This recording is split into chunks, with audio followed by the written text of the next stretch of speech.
Hi to everyone, एक बार फिर से आप सबका स्वागत है आज के सेशन के अंदर, जहां पे हम लोग बात करने वाले हैं पेपर लीक के बिल के बारे में। आप सभी लोगों को मालूम है कि अभी जेंजीज का प्रोटेस्ट हुआ था और इस प्रोटेस्ट के बाद में एंटी पेपर बिल ये जो एक प्रेजेंट किया गया है, इसको लोकसभा से तो पास कर दिया गया है, बट अभी ये राज्यसभा से पास होना बाकी है। तो आइए जरा बात कर लेते हैं कि इसमें क्या क्या चीजें पहले थी और अब इसके अंदर आपको क्या क्या चेंजेस देखने को मिलेंगे। तो सबसे पहली बात, यहाँ पे एंटी पेपर लीक की अगर हम बात करें तो लोकसभा से पास हो चुका है। कोई भी अगर बिल आता है तो पहले उसको दोनों हाउसेस से पास होना होता है, उसके बाद में वो राष्ट्रपति के पास में जाता है एसेंट के लिए, उसके बाद में राष्ट्रपति उसके ऊपर अपने साइन करेंगे, तब जाके वो कानून बनता है, तब जाके वो एक्ट का रूप लेता है। लेकिन अगर मान लीजिए कि लोकसभा से पास हुआ, राज्यसभा से पास नहीं हुआ, तो समय थोड़ा और लग सकता है। बट आप सबको भी मालूम है कि यहाँ पे जब भी कोई बिल आता है तो वो बाय द एंड कैसे भी करके पास तो आपको होता हुआ देखने को मिलता ही मिलता है। तो आइए इसके बारे में बात कर लेते हैं। तो public examination prevention of unfair means, ये आपको बिल का नाम देखने को मिलेगा, जिसके अंदर बदलाव किए जा रहे हैं 2026 में। सबसे पहली बात कि इस बिल के अंदर कौन कौन से एग्जाम्स को कवर किया गया, तो इसके अंदर आपकी सभी परीक्षाएं होंगी, चाहे वो नीट है, यूपीएससी है, एसएससी है, बैंकिंग एग्जाम है, हर एक एग्जाम को ध्यान में रखते हुए यहाँ पे इस बिल को प्रेजेंट किया गया। ये जो आपका बिल आया है ना, ये किस चीज के लिए है? पेपर लीक के लिए। अभी आपने देखा कि नीट का पेपर जो है वो लीक हुआ था, उससे पहले आपने देखा होगा कि और भी कुछ पेपर्स है जो कि लीक हुए थे। एंड सबसे इंपॉर्टेंट बात कि जब ये पूरा प्रोटेस्ट चल रहा था, उस प्रोटेस्ट के बीच में भी उत्तराखंड के 2 पेपर लीक हुए थे और पंजाब का 1 पेपर लीक हुआ था। तो पेपर लीक होने की वजह से जो सबसे ज्यादा बच्चा सफर करता है ना, वो पूरे लाइफ टाइम के लिए सफर करता है।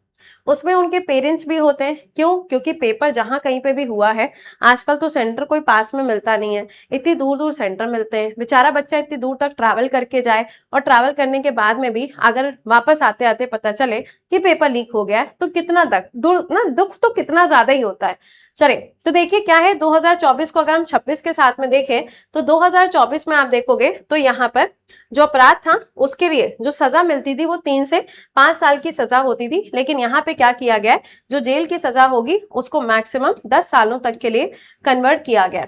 पहले कितना होता था? पहला मैक्सिमम 5 साल के लिए सजा थी, अभी कितना हो गया? 10 साल हो चुका है। दूसरा पॉइंट क्या है? जुर्माना। जुर्माने की अगर बात की जाए, यानी कि जो पेनल्टी होती है अगर पेपर लीक हो रहा है, तो 10 लाख रुपए तक की जो पेनल्टी है वो आपको भरनी पड़ेगी। लेकिन अब इसको क्या किया जाएगा? बढ़ा दिया जाएगा।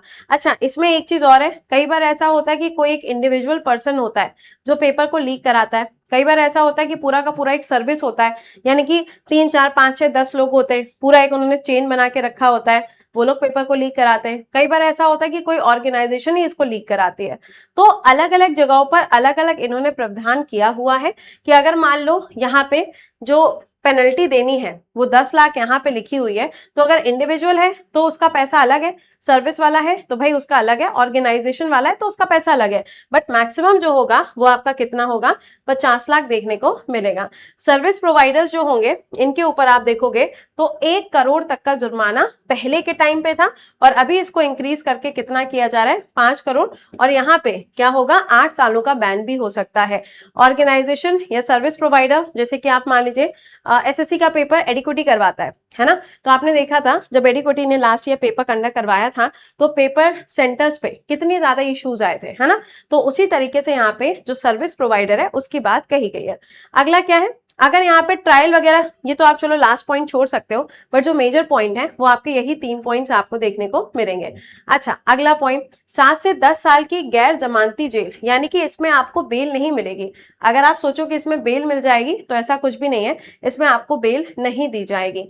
पेपर लीक कराने के लिए अगर आप देखते हैं तो बहुत सारे कोचिंग सेंटर्स होते हैं, बहुत सारे नेटवर्क्स होते हैं, प्रिंट एक प्रेस वगैरह होता है, तो ये सब अगर इन्वॉल्व है तो ये आपका क्या होगा? इसमें बेल नहीं होगी, नॉन बेलेबल ये होने वाला है। अगला, 10 करोड़ का भारी भरकम जुर्माना जो है वो भी आपको देना पड़ेगा।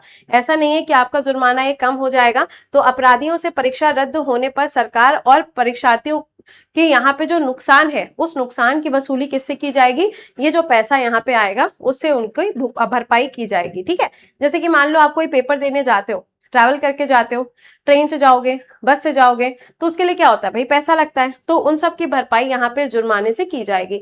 कठोर, यहाँ पे सिंपल सी बात है, जो रूल्स बनाए जा रहे हैं वो काफी कठोर बनाए जा रहे हैं, काफी सख्त बनाए जा रहे हैं, ताकि आने वाले समय में कोई भी पेपर लीक ना हो। तो यहाँ पे ओवरऑल अगर हम देखें तो कितना पैसा है और कितना यहाँ पे सालों की जेल है।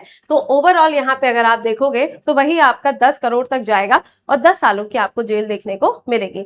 लेकिन इन सब चीजों के साथ में भी आपने अभी देखा था, जब नीट के पेपर के लीक की बात हुई, फिर प्रोटेस्ट हुआ, प्रोटेस्ट के बाद में आपने देखा कि जो एजुकेशन सेक्रेटरी थे इनको चेंज किया गया, है ना। इसके अलावा आपने क्या देखा, इसके अलावा बोला गया कि इसमें फास्ट ट्रैक कोर्ट्स बनाए जाएंगे। जो फास्ट ट्रैक कोर्ट्स होंगे ये क्या करेंगे, ये जितने भी पेपर लीक हुए हैं उनके ऊपर सुनवाई की जाएगी और 3 महीने के अंदर इनके ऊपर जजमेंट निकल के आएगा। बट पहले ही दिन था फास्ट ट्रैक कोर्ट का, जिसमें ना तो जजेस आए थे ना तो एडवोकेट आए थे। अगर आपने क्लास किया होगा करंट अफेयर्स का तो आपको मालूम होगा, हमने बात भी की थी इस पे। तो ये यहाँ पे ध्यान रखिएगा कि ये तो इनका सिनेरियो है ही, बट फास्ट ट्रैक कोर्ट्स को भी बनाने के लिए बोला गया है। तो यहाँ पे पूरा आप पढ़ोगे इसको तो यहाँ पर 2 महीने में क्या होगा, जांच पूरी की जाएगी। इसमें पुलिस और सीबीआई दोनों को इन्वॉल्व किया जाएगा। इसके अलावा इसमें स्पेशल फास्ट ट्रैक कोर्ट्स को इनको भी बनाया जाएगा। 3 महीने में इसके ऊपर प्रॉपर जो आप कह सकते हो एक रिपोर्ट है वो तैयार की जाएगी। अगला यहाँ पे एसटीएफ स्पेशल टास्क फोर्स जो है उनको भी बनाया जाएगा, ताकि जल्द से जल्द जहां से पेपर लीक हुआ है उस पॉइंट को ढूंढा जाए, पेपर की पूरी चेन कहां तक है उसको भी यहाँ पे ढूंढ के पनिश किया जाएगा। और साथ ही साथ में हाई कोर्ट में भी जो बेंच है वहां पे भी आप अपील कर सकते हो इन सब के लिए। तो ये चीजें इन्होंने यहाँ पे बताई हैं। तो 2024 को 2026 से ये यहाँ पे आपको चेंजेस देखने को मिलेंगे, ठीक है। तो ये मैंने आपको दोनों चेंजेस बता दिए। अभी फिलहाल ये आपका लोकसभा से पारित हुआ है, अभी राज्यसभा से पारित होना बाकी है, उसके बाद में जाएगा राष्ट्रपति के पास में और उसके बाद में बनेगा कानून। तो ये मैंने आपको इसके बारे में बता दिया, ठीक है। अच्छा, इसके अलावा आपको बता दें कि अगर आप तैयारी कर रहे हैं किसी भी एग्जामिनेशन की तो आपके लिए यहाँ पे आया हुआ है मॉनसून सेल। ये जो मॉनसून सेल है ये 31 जुलाई तक ही चलेगा, जिसके अंदर सुपर पास लाइव आपको मिल रहा है जस्ट 999 रुपीज पे। इसके अंदर पूरे साल भर की वैलिडिटी होगी। अब आप चाहे एसएससी की तैयारी करो, बैंकिंग की तैयारी करो, रेलवेज की तैयारी कर लो, स्टेट एग्जाम है, किसी भी एग्जाम की आप तैयारी करोगे तो आप पूरे साल भर के लिए अब आपको बार बार पैसे नहीं देने पड़ेंगे। कोड आपको लगाना है कृति10।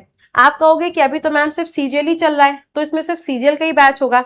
नहीं, यहाँ पे आपके करीबन 300 के आसपास बैच चल रहे हैं और अभी जितने आगे एग्जाम्स आते रहेंगे सबके नए नए बैचेस आते रहेंगे, तो आपको बार बार इसको परचेज नहीं करना पड़ेगा। अभी आपके पास में अच्छा मौका है, आप इसको ज्वाइन कर सकते हैं। जितने भी नए नए बैचेस आएंगे सब इसके अंदर ऐड होते जाएंगे, आपको इजीली सारे बैचेस का एक्सेस मिलता चला जाएगा, ठीक है। तो आप इसको ज्वाइन कर लीजिएगा, वीडियो के नीचे ही आपको इसका लिंक मिलेगा सुपर पास लाइव के नाम से। बाकी आपसे मुलाकात करेंगे कल सुबह 7 बजे करंट अफेयर्स के सेशन में। Till then bye bye and take care to all.